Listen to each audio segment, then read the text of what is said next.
रख हौसला वो मंजर भी आएगा, रख हौसला वो मंजर भी आएगा, जब प्यासे के पास चल के समंदर आएगा। दोस्तों, आज की क्लास की शुरुआत करते हैं हम बाल विकास से, जहाँ पे हमने पिछली कक्षा में पढ़ा था, अवस्थाएं पढ़ी थी, विकास वृद्धि में अंतर पढ़े थे, कैसे कैसे प्रश्न आए थे ये हम जाने। और आज हम लोग बुद्धि के बारे में पढ़ेंगे। इंटेलिजेंस क्या होती है, किन किन शिक्षाविदों ने इनके ऊपर कार्य किया है और सीटेट में उनसे क्या प्रश्न बनते हैं, क्या वो सिद्धांत हैं। बुद्धि से जुड़े हुए प्रिंसिपल्स को जानेंगे, कौन कौन उस सिद्धांत को दिया और उनसे क्या क्या प्रश्न बनेंगे। शुरुआत करते हैं आज की क्लास। देखिए, अब हम पढ़ते हैं बुद्धि, इंटेलिजेंस क्या होती है, इंटेलिजेंस क्या करती है, बुद्धि क्या करती है। तो आप देखेंगे जो समस्याएं आती हैं उनको सुलझाने में ये क्या है, एक बहुत बड़ा कारक है। यदि आप बुद्धिमान हैं तो आप किसी समस्या को लेके घबराएंगे नहीं, आप उसको आसानी से कर जाएंगे। तो पहली चीज क्या कह रहा है, इंटेलिजेंस समस्याओं को सुलझाने में क्या करती है, मदद करती है। आज हम बुद्धि की बात कर रहे हैं। बुद्धि क्या होती है, बुद्धि से ही व्यक्ति तर्क करता है। क्या करता है, तर्क करता है, थिंकिंग करता है, सोचता है और इमेजिनेशन करता है। क्या क्या करता है, तर्क करता है। बुद्धि होगी तभी आप तर्क कर पाएंगे किसी भी विषय वस्तु पे, थिंक कर पाएंगे, सोचने का कार्य जो होता है, और इमेजिनेशन का कार्य। इंटेलिजेंस एक मल्टी डायमेंशन है, बहुआयामी। क्या है, मल्टी डायमेंशनल है। यानी क्या, किसकी बात कर रहा है, बहुआयामी। बुद्धि क्या होती है, बहुआयामी होती है, और यह कठिन योग्यताओं का एक सेट होती है। क्या होती है, कॉम्प्लेक्स कैपेबिलिटीज होती है, का एक सेट होती है। ठीक है, यह एक बहुआयामी है। बुद्धि क्या है, बहुआयामी, उसके बहुत सारे आयाम हैं। बुद्धि केवल थिंकिंग, इमेजिनेशन, तर्क के लिए ही नहीं।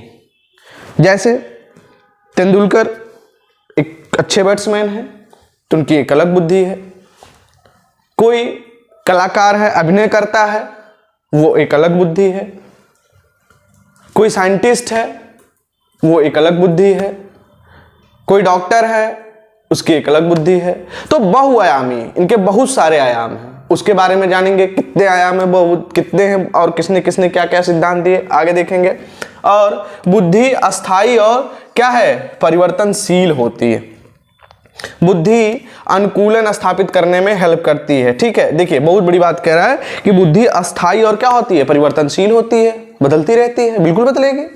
अब आते हैं देखते हैं बुद्धि के प्रकार, टाइप्स ऑफ इंटेलिजेंस, बुद्धि के प्रकार। इसके लिए जो सबसे ज्यादा प्रश्न बनते हैं आपको वो है थॉर्नडाइक।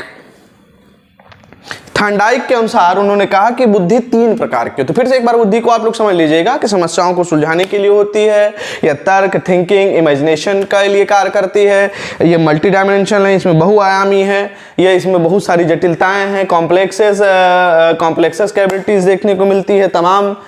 उसमें क्या कहते हैं, कठिन योग्यताओं का एक सेट होती है। ठीक है, आगे देखते हैं। तो थॉर्नडाइक के अनुसार जो बुद्धि है वो 3 प्रकार की होती है। थॉर्नडाइक, यहां से हर बार प्रश्न बनते हैं कि थॉर्नडाइक के अनुसार बुद्धि 3 प्रकार की होती है। कौन कौन सी होती है, आइए देखते हैं। पहली किसकी बात कर रहा है, मूर्त बुद्धि की। मूर्त बुद्धि में क्या होता है, मूर्त बुद्धि से अभिप्राय है कि जो चीजें हमारे सामने होती हैं वो क्या कहलाएंगी, मूर्त। प्रत्यक्ष जिन चीजों को देखकर हम कार्य करते हैं मूर्त बुद्धि के अंतर्गत आता है। जैसे कह रहा है कि मूर्त मतलब जिसको हम सामने देख के कार्य करते हैं, मूर्त रूप में है, ऐसी बुद्धि क्या कहलाएगी, मूर्त बुद्धि कहलाएगी। कौन से उसके अंतर्गत आएंगे आप देखेंगे, मैकेनिक, कारीगर, यह सब क्या है, मूर्त बुद्धि के उदाहरण। क्या है, मूर्त बुद्धि के उदाहरण। दूसरा अमूर्त, अमूर्त बुद्धि की बात कर रहे हैं, जो बुद्धि हमें दिखाई नहीं देती है, जो भावनाओं और विचारों से संबंधित होती हैं। सीधी सीधी बात समझिए कि वे बुद्धि जो हमें दिखाई नहीं देती हैं, जो हमारी भावनाओं पे क्या है, आधारित है, वो बुद्धि क्या कहलाएगी, अमूर्त बुद्धि कहलाती है, अमूर्त चिंतन कहलाता है। जैसे कवि कहते हैं कि जहां न पहुंचे रवि वहां पहुंचे कवि, तो भावना ही तो है, वो भावना से ही तो अपने काव्य की रचना करते हैं। तो जो कवि आएगा वह किस में आएगा, आप देखेंगे अमूर्त बुद्धि चिंतन में आएगा। डॉक्टर है, चित्रकार नहीं देखता है, फिर भी इमेजिनेशन करके वो क्या करता है, बना लेता है, चित्र का निर्माण कर लेता है, तो चित्रकार हुआ। और ये किसके, अमूर्त बुद्धि के उदाहरण है। तीसरा है सामाजिक बुद्धि। सामाजिक बुद्धि क्या होती है, आप देखेंगे तो जो समाज सेवी होते हैं, समाज के लिए कार्य करते हैं, वो सामाजिक बुद्धि कहलाते हैं। जैसे नेता, व्यवसायी, समाज सेवी, अध्यापक, व्यवसायी, नेता, ये सब क्या आएंगे, सामाजिक बुद्धि के उदाहरण। यानी अध्यापक भी क्या कर रहा है, एक तरीके से समाज सेवा ही कर रहा है। तो सामाजिक जो बुद्धि होती है, वह नेता हो, व्यवसायी हो, अध्यापक हो, वह क्या कर रहा है, समाज की सेवा कर रहा है। और ऐसी बुद्धि रखने वाले, ऐसा चिंतन रखने वाले किस बुद्धि का उदाहरण है, सामाजिक बुद्धि का। यानी थांडाइक महोदय ने 3 प्रकार के बुद्धि का सिद्धांत दिया। उन्होंने बुद्धि को कहा कि 3 प्रकार की बुद्धि होती है, थांडाइक महोदय ने। और थांडाइक महोदय ने क्या कहा, मूर्त बुद्धि, अमूर्त बुद्धि और सामाजिक बुद्धि। अब इस बुद्धि का क्या मापन भी किया जा सकता है, क्या इंटेलिजेंस को मेजर किया जा सकता है। इसके लिए सर्वप्रथम जिन्होंने काम किया वह 1916 में, यह बहुत ही महत्वपूर्ण है, टर्मन के द्वारा बुद्धि लब्धि का एक संशोधित सूत्र दिया गया। वह सूत्र क्या कहता है, मानसिक आयु बटे वास्तविक आयु गुणे 100। इससे हम किसी भी व्यक्ति की बुद्धि लब्धि को क्या कर सकते हैं, जान सकते हैं। और यह सिद्धांत किसने दिया, 1916 में किसने प्रतिपादित किया, टर्मन ने। इसने कहा कि हम इंटेलिजेंस को क्या कर सकते हैं, माप कर सकते हैं, माप सकते हैं। उसको उन्होंने क्या कहा कि मेंटल एज माने मानसिक आयु बटे वास्तविक आयु इंटू 100 करने से प्राप्त होगा। अब बुद्धि लब्ध की स्थिति क्या होगी, यह क्या माना गया, तो बुद्धि लब्ध की स्थिति को माना गया कि अगर 25 से उसका आईक्यू लेवल कम आता है तो वह क्या है, जड़ बुद्धि है। यहां से भी प्रश्न बनते हैं कि अगर किसी व्यक्ति की आईक्यू 25 से कम है तो वह बुद्धि लब्धि माप है, जड़ बुद्धि दे देगा, मूढ़ बुद्धि दे देगा। आपको 4 ऑप्शन दे देंगे जिसमें से आपको क्या करना रहेगा, चूज करना होगा। तो कौन सा होगा, जड़ बुद्धि। 25 से कम जड़ बुद्धि, 25 से 49 तक मूढ़ बुद्धि यानी इडियट। 25 से कम है तो इडियट है, समझ रहे हैं आप। और अगर 25 से 49 के बीच में उसकी बुद्धि लब्धि आ रही है तो मूढ़ बुद्धि में के अंतर्गत आएगा, पढ़ा जाएगा।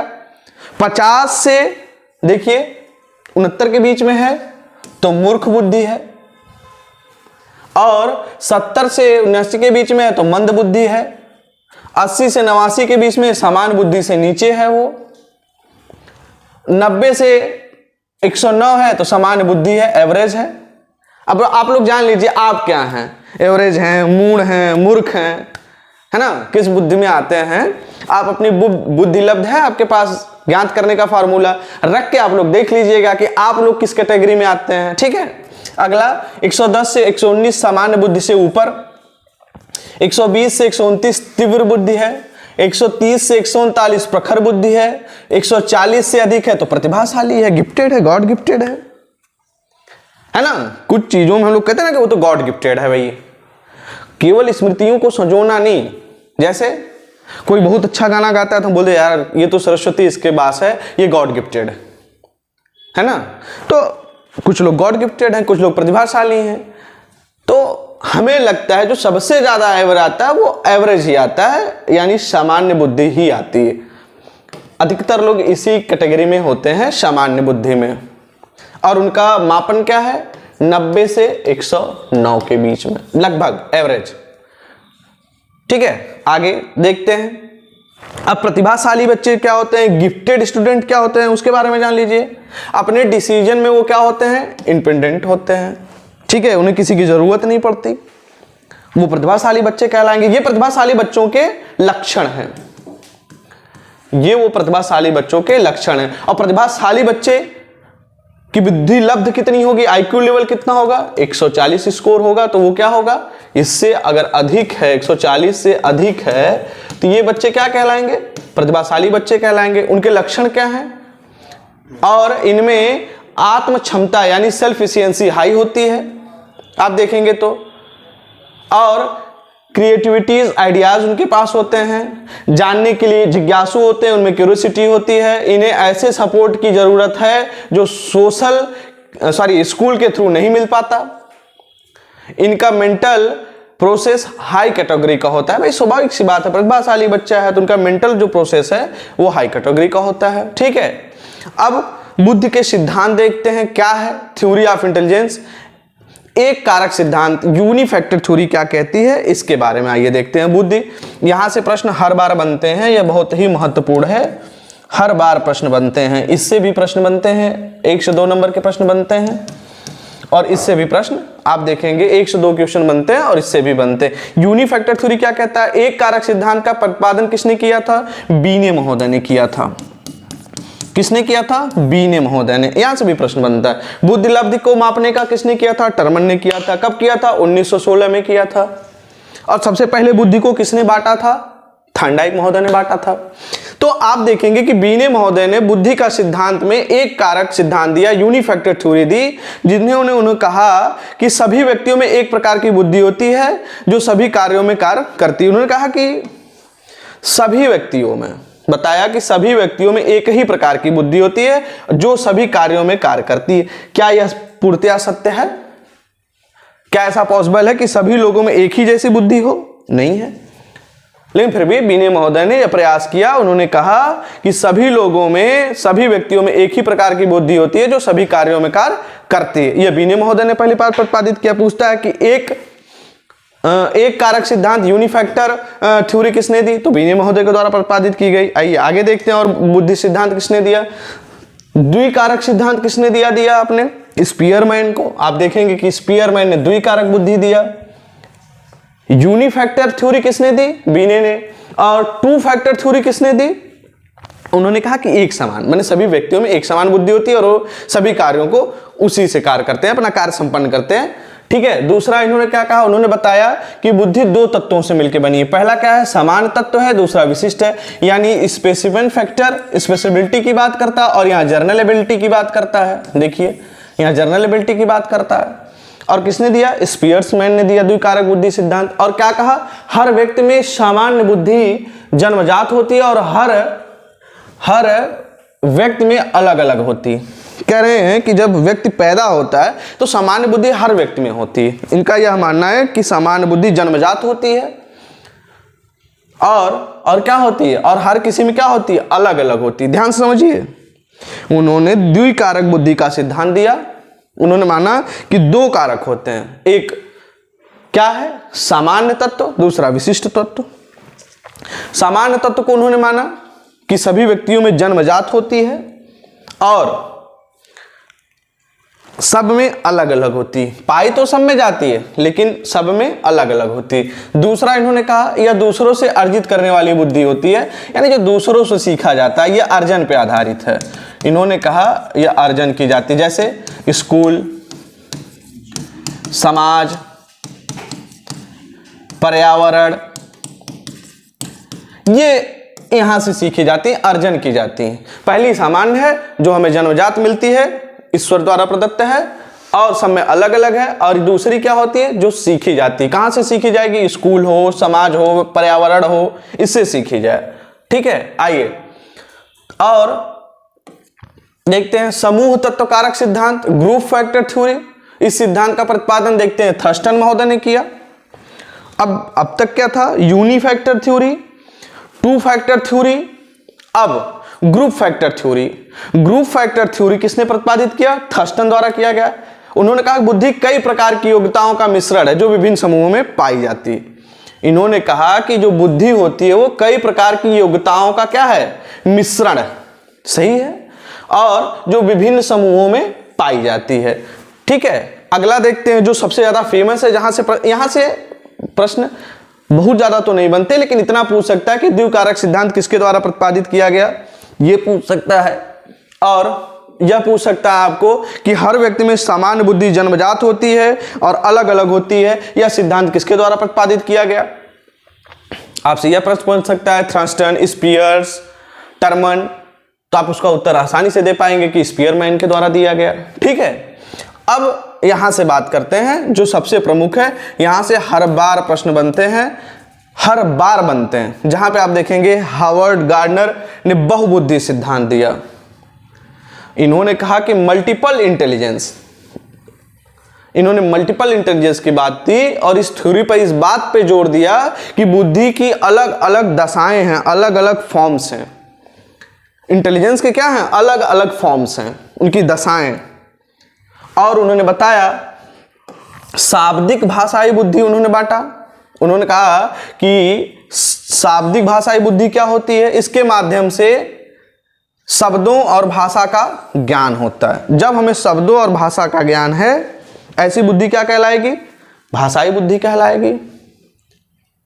जैसे कौन से व्यक्ति जिनको भाषा का ज्ञान हो, शब्दों का अच्छा सा ज्ञान हो, तो आप देखेंगे वकील, देखिए वकील और कवि और पत्रकार, इनके पास क्या है, ये किस बुद्धि के प्रतिपादक हैं, तो आप देखेंगे बहुबुद्धि सिद्धांत में किसके, भाषाई बुद्धि, भाषाई बुद्धि, क्योंकि इनके पास क्या है, इनके माध्यम से शब्दों और भाषा का ज्ञान होता है। किसके पास विकास अधिक इन व्यक्तियों में देखेंगे, वकील के पास, कवि के पास और पत्रकार के पास।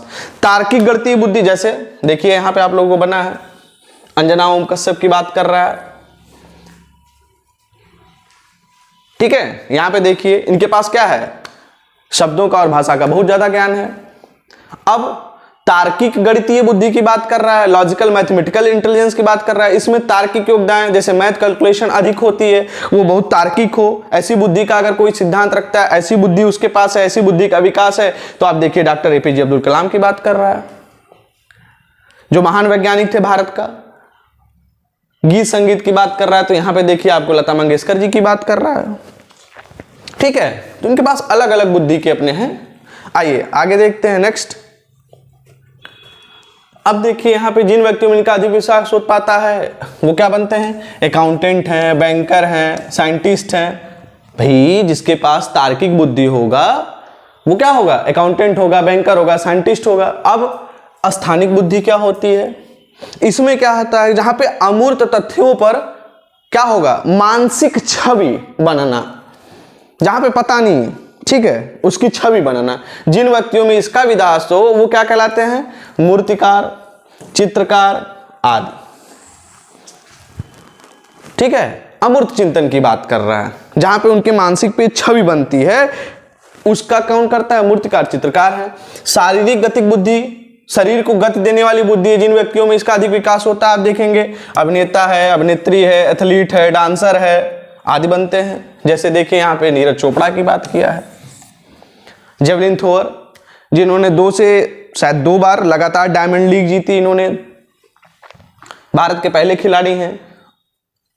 इन्होंने ओलंपिक में स्वर्ण पदक भी जीता, गोल्ड मेडल भी जीता। आगे देखते हैं संगीतात्मक बुद्धि की बात करते हैं, म्यूजिकल इंटरेस्ट की। इसमें देखिए आप अरिजीत सिंह की बात कर रहा है, जिसको संगीत से ज्यादा बुद्धि हो।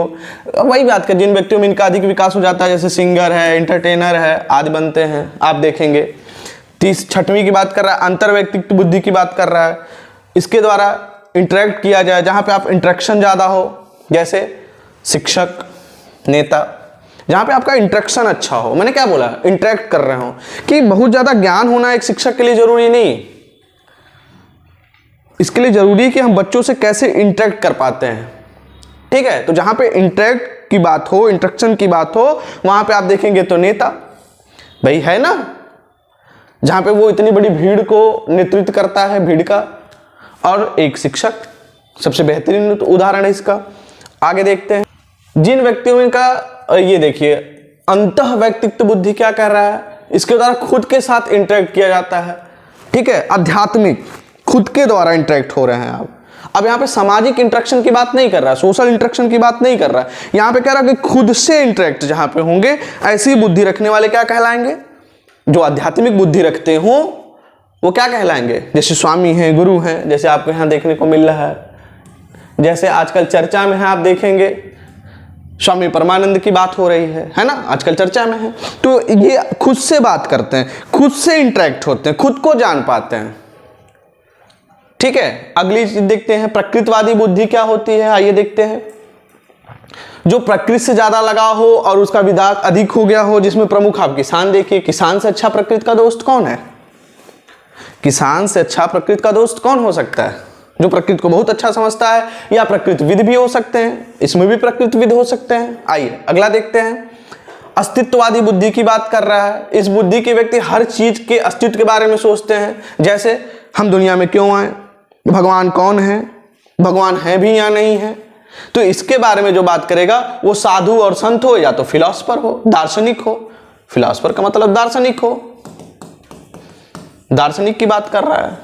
देखिए आप यहाँ पे जो अस्तित्ववादी कि अस्तित्व क्या है, ये अस्तित्व में आया कैसे, ये अस्तित्व में है नहीं है, ये अस्तित्व में क्यों आया, ईश्वर है या नहीं है। तो साधु और संत या दार्शनिक, इसके बारे में आप देखते हैं जो दर्शन का ज्ञान रखता हो। आलोचना, इसकी आलोचना क्या है, मल्टी जो डायमेंशनल बुद्धि की जो बात किया है उसकी आलोचनाएं क्या है, यह बहुत ही प्रमुख है। इसको देखते हैं क्या कह रहा है। कह रहा है कि मल्टीपल इंटेलिजेंस थ्योरी को वैलिड नहीं माना जा सकता, क्योंकि इसमें अलग अलग इंटेलिजेंस को माप नहीं सकते। बिल्कुल सही कह रहा है। इसकी जो सबसे बड़ी कमी थी, आलोचना की गई, वो ये कहा गया कि यह थ्योरी वैलिड नहीं की जा सकती। क्यों? क्योंकि इसमें अलग अलग इंटेलिजेंस को मापा नहीं जा सकता है। इसलिए थांडाइक महोदय ने जो बहुबुद्धि का सिद्धांत दिया था उसको वैलिड नहीं माना गया। लेकिन पूछता है, आपसे प्रश्न बनते हैं थांडाइक महोदय से, ठीक है, कि उन्होंने बहुबुद्धि का सिद्धांत किसने प्रतिपादित किया? टर्मन, स्पीयरमैन, थॉमसन या हार्वर्ड गार्डनर? थांडाइक, तो आप क्या बताएंगे? हार्वर्ड गार्डनर ने बहुबुद्धि का सिद्धांत दिया। ठीक है, ये उसकी आलोचना है, ये उसकी कमियां। अब त्रिआयामी बुद्धि का भी दिया गया था। आप देखेंगे कि 3 डायमेंशनल थ्योरी है। इस सिद्धांत का प्रतिपादन आप देखेंगे जेपी गिलफोर्ड ने किया था। इस सिद्धांत को बुद्धि संरचना सिद्धांत भी, सबसे बड़ी बात, इसको बुद्धि संरचना भी सिद्धांत कहते हैं। 3 डायमेंशियल को बुद्धि संरचना सिद्धांत भी कहते हैं। गिलफोर्ड के अनुसार मानसिक योग्यता का प्रमुख रूप से 3 तत्वों से निर्मित है। उसने कहा विषय वस्तु पहली चीज, दूसरी चीज संक्रियाएं तथा उत्पाद। उन्होंने कहा कि जो त्रिस्तरीय बुद्धि सिद्धांत है, त्रिआयामी जो बुद्धि सिद्धांत है, उसमें 3 तत्वों से मिलकर बनी। जैसे उसमें 2 तत्व थे, आप पढ़े थे, 2 तत्व थे। द्विकारक सिद्धांत में आप 2 तत्व थे, जिसमें आप पढ़े थे क्या? सामान्य और विशेष। और इसमें आप देखेंगे पहली चीज विषय वस्तु, दूसरी संक्रियाएं और चौथा तीसरा उत्पाद। तो त्रिस्तरीय किसने दिया था? जेपी गिलफोर्ड ने। किसने दिया था? यहां से भी प्रश्न बनते हैं। जेपी, आप देखेंगे जेपी गिलफोर्ड, जेपी गिलफोर्ड। ठीक है, आइए नेक्स्ट देखते हैं। त्रिचापीय या इस सिद्धांत का प्रस्ताव स्टर्नबर्ग ने किया था। स्टर्नबर्ग से भी प्रश्न बनते हैं, जहां पे त्रिचापीय या त्रिघट की बात किया था थ्योरी की। स्टर्नबर्ग ने बुद्धि को 3 भागों में बांटा। इन्होंने कहा 3 तत्वों से मिलकर बना है। गिलफोर्ड ने, इन्होंने कहा उसको 3 भागों में बांटा, अनुभवात्मक, घटकीय बुद्धि और संदर्भात्मक बुद्धि। क्या होती है आइए जानते हैं, इन तीनों में फर्क क्या है। आप देखेंगे अनुभवात्मक बुद्धि वह बुद्धि है जो अनुभवों पे आधारित हो। व्यक्ति अपने अनुभवों से कुछ नई चीजों की खोज करता है और अपने अनुभवों से कुछ नया क्रिएट करता है। बिल्कुल सही बात है। देखिए, जो अनुभव से सीखी गई बुद्धि होगी, जो अनुभवों के द्वारा सीखा गया है, किताबों के द्वारा नहीं, अनुभवों के द्वारा। अनुभव से सीखा हुआ व्यक्ति, मेरा अपना खुद का यह मानना है, मैं इनसे स्टर्नबर्ग से बहुत ज्यादा प्रभावित हूं। यह सच बात है कि उन्होंने जो अनुभवात्मक बुद्धि की बात की है, यदि आपने वह बुद्धि अनुभव से अर्जन की है तो आप असफल नहीं हो सकते, बिल्कुल नहीं हो सकते।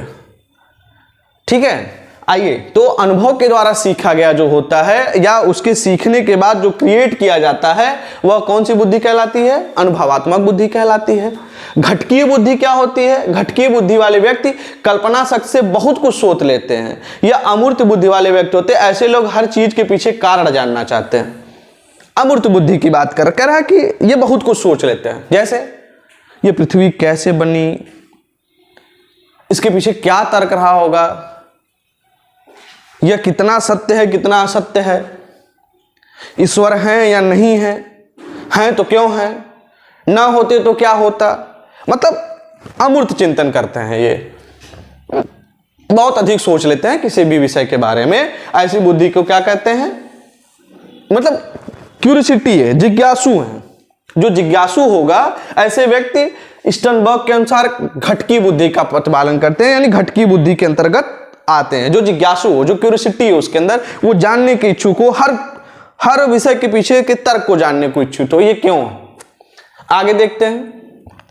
संदर्भात्मक बुद्धि व्यक्ति इसमें सूचनाओं को इस ढंग से उपयोग करने में सफल हो जाता है जिसको अधिक से अधिक लाभ हो या व्यक्ति पर्यावरण के साथ समायोजन रखते हैं और व्यवहारिक होते हैं। हाँ ठीक है, किसी संदर्भ की बात करा कि किसी संदर्भ में वो अधिक से अधिक क्या करते हैं? सूचनाओं को इस ढंग से उपयोग करने में सफल हो जाता है कि वो अधिक से अधिक लाभ हो और व्यक्ति पर्यावरण के साथ क्या हो? समायोजन रखते हुए व्यवहारिक हो।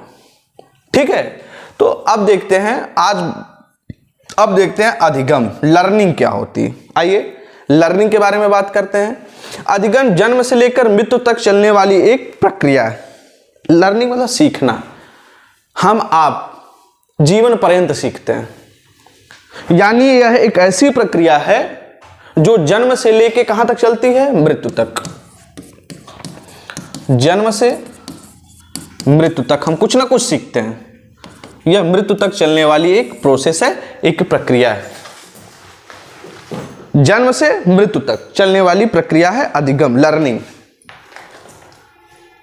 ठीक है, जहां पे हम लोगों ने पढ़ा था वृद्धि, डेवलपमेंट, तो वृद्धि जन्म से लेकर मृत्यु तक नहीं है, कहीं ना कहीं रुक जाती, लेकिन डेवलपमेंट आप देखेंगे तो विकास जो है वह क्या है?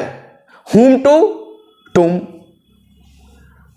यही हम लोगों ने पढ़ा ना कि गर्भ से कब्र तक चलने वाली एक प्रक्रिया है।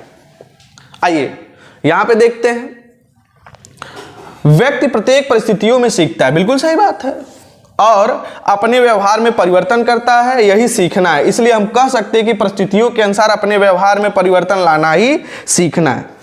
व्यक्ति क्या है? प्रत्येक परिस्थितियों में क्या करता है? सीखता है और अपने व्यवहार में परिवर्तन लाता है। व्यवहार में परिवर्तन ही सीखना है, जहां पे हर परिस्थितियों में हम क्या करते हैं? सीखते हैं और उसी के साथ अपने व्यवहार में परिवर्तन लाते हैं, यानी व्यवहार में परिवर्तन लाना ही क्या है? सीखना है।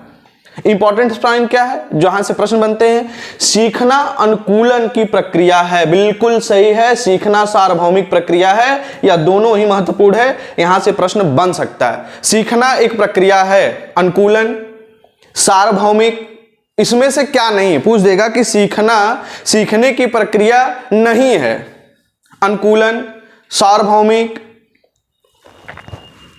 और लाइफ लॉन्ग, जीवन पर्यंत, क्षणिक। तो इसमें क्या है? क्या नहीं होगा? क्षणिक। क्षणिक नहीं, केवल एक क्षण की नहीं, जीवन पर्यंत भी है, सार्वभौमिक भी है, अनुकूलन भी है। यहां से प्रश्न बन सकता है। आइए आगे देखते हैं। नेक्स्ट, अधिगम से सीखना व्यवहार में क्या है? परिवर्तन है, बिल्कुल सही है। सीखना क्या है? व्यवहार में परिवर्तन। मतलब पूछ दे कि व्यवहार में परिवर्तन कहलाएगा, क्या कहलाता है? तो क्या कहेंगे? सीखना, लर्निंग। दूसरा, सीखना एक मानसिक प्रक्रिया है, क्या है? मेंटल प्रोसेस है, न कि फिजिकल प्रोसेस है। क्या है? मेंटल प्रोसेस है। स्कूल में अधिगम में परिवेश सहभागिता द्वारा कौशलों और ज्ञान के अर्जन पर अधिक बल देना चाहिए। बिल्कुल सही बात है कि स्कूल में अधिगम के परिवेश की जो सहभागिता हो, क्या हो? कौशल और ज्ञान के अर्जन पर क्या हो? अधिक बल देना चाहिए। सार्थक अधिगम जो हो, मीनिंगफुल लर्निंग, बहुत तगड़ी बात, ये एक समस्या पर विविध तरीकों से विचार करने के लिए प्रोत्साहित करना, इंकरेजिंग करना चाहिए। कह रहा सार्थक मीनिंगफुल अधिगम अगर कराना है क्लास का परिवेश में, तो क्या किया जाए? उसके हर पहलू पे, हर तर्क पे क्या किया जाए? जोर दिया जाए। उसको कहा जाए कि बच्चा को इंक्रीज किया जाए, उत्साह दिया जाए कि ठीक है इस पे सोचो, उसके हर पहलू पे सोचो। तो ऐसे बात जो आएगा वो मीनिंगफुल क्या होगा, लर्निंग होगी। अगला देखते हैं, अधिगम अधिक सार्थक और प्रभावशाली होता है अगर वह मुख्यतः स्वनिर्देशित यानी सेल्फ डायरेक्टेड हो। ये सब बहुत ही महत्वपूर्ण है, यहां से हर बार प्रश्न बनते हैं कि अधिगम अधिक सार्थक और प्रभावशाली कब होगा, जब स्वनिर्देशित हो, दूसरों के द्वारा निर्देशित हो, निर्देशित न हो, क्या होगा बताइए, स्वनिर्देशित। अगर अधिगम का सबसे ज्यादा प्रभावशाली आप देखते हैं तो वह स्वनिर्देशित हो, अगर वह स्वनिर्देशित है तो वहां पे आप देखेंगे कि अधिगम जो होगा वो सबसे ज्यादा प्रभावशाली होगा। आगे देखते हैं कि प्रारंभिक कक्षाओं में शिक्षण अधिगम प्रक्रिया के लिए सीखना लर्निंग बाय डूइंग दृष्टिकोण से बेहतर है। प्रारंभिक कक्षाओं में शिक्षण अधिगम प्रक्रिया करके सीखना, लर्निंग बाय डूइंग, ये तो बहुत बेस्ट है भाई, ये भी महत्वपूर्ण है, पूछता है लर्निंग बाय डूइंग, करके सीखिए भाई, करके सीखेंगे तो बेहतर सीखेंगे। यानी ये अधिगम की जो शिक्षण अधिगम की प्रक्रिया होनी चाहिए वो कैसी होनी चाहिए, करके सीखना, यानी लर्निंग बाय डूइंग। अगला, अधिगम के लिए विद्यालय के सामाजिक अवसरों में भागीदारी महत्वपूर्ण, बिल्कुल बिल्कुल सही है कि अधिगम के लिए विद्यालय के जो सामाजिक अवसर हो उसमें भागीदारी क्या हो, बहुत ही महत्वपूर्ण हो। अधिगम मुख्य रूप से एक सामाजिक क्रिया है, बिल्कुल सही है, यह भी सही है कि एक सोशल क्या है, प्रोसेस है, ठीक है। प्रभावशाली अधिगम के लिए शिक्षार्थियों को सक्रिय भागीदारी, ये देख लीजिए जहां भी प्रश्न पूछे अधिगम के लिए ये सारे मोस्ट इंपॉर्टेंट फैक्ट्स हैं जिनको आप 1 2 3 4 5 6 बार कर जाओ, बहुत ही महत्वपूर्ण है। यहां से हर बार प्रश्न बनते हैं। जिस प्रश्न में बच्चा सबसे ज्यादा सक्रिय हो, जहां उसकी सक्रिय भागीदारी की बात हो, जहां वो करके सीख रहा हो, जहां पे बच्चा सेल्फ डायरेक्टेड हो, ऐसे जितने भी अधिगम होंगे वो सबसे प्रभावशाली होंगे। और जिस उत्तर में, प्रश्न के जिस उत्तर में बच्चा सबसे ज्यादा क्रिटिकल थिंकिंग कर रहा हो, बच्चा अपने आप को बिल्कुल आप देखिए कि करके सीख रहा हो, सेल्फ डायरेक्टेड हो, या जहां भी आपको मिल जाए, सामाजिक क्रिया में भाग ले रहा हो, सक्रिय भागीदारी हो, तो ऐसा पॉजिटिव अप्रोच हो, अगर ऐसा कर रहा है तो वही उत्तर उस प्रश्न का बिल्कुल सही होगा। या एक तरीके से मैं ट्रिक आपको बता रहा हूं कि किसी भी के प्रश्न के उत्तर में सीडीपी में जहां भी बच्चा सबसे ज्यादा सक्रिय हो वह प्रश्न का उत्तर वही होगा, हर हालत में होगा। आगे देखते हैं, प्रभावी अधिगम के लिए शिक्षार्थी को, ठीक है ये तो हो गया। सार्थक अधिगम मीनिंगफुल लर्निंग के लिए मैंने बताया कि सेल्फ डायरेक्टेड हो, या मैंने कहा मीनिंगफुल लर्निंग के लिए क्या किया जाए, उसको विविध तरीकों से एक समस्या पे सोचने के लिए क्या किया जाए, उत्साह भरा जाए, प्रोत्साहित किया जाए, और विश्लेषण, समालोचनात्मक सोच, समस्या समाधान यानी analysis, critical thinking and problem solving की प्रक्रिया शामिल है, ठीक है। आइए अब अगली कक्षा में हम अधिगम वक्र की बात करेंगे, अधिगम वक्र क्या है। तब तक के लिए आप सभी लोग पूरी निरंतरता के साथ पढ़ाई करिए ताकि आप ज़्यादा से ज़्यादा मार्क्स सीडीपी में ला सकें। धन्यवाद।